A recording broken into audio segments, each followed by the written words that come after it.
Radyo Kapala Local News.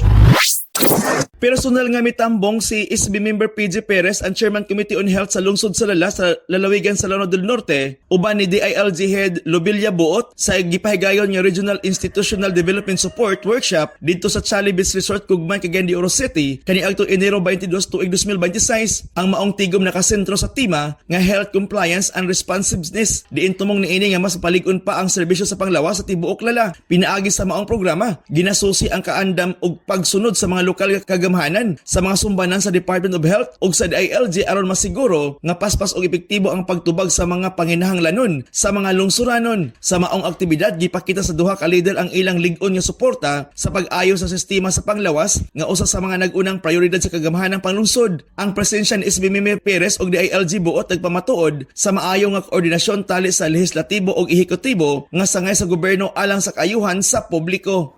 Mga impormasyon gikan sa Lanao del Norte alang sa DXDD Radio Campana 58, Mike Navarro reporting.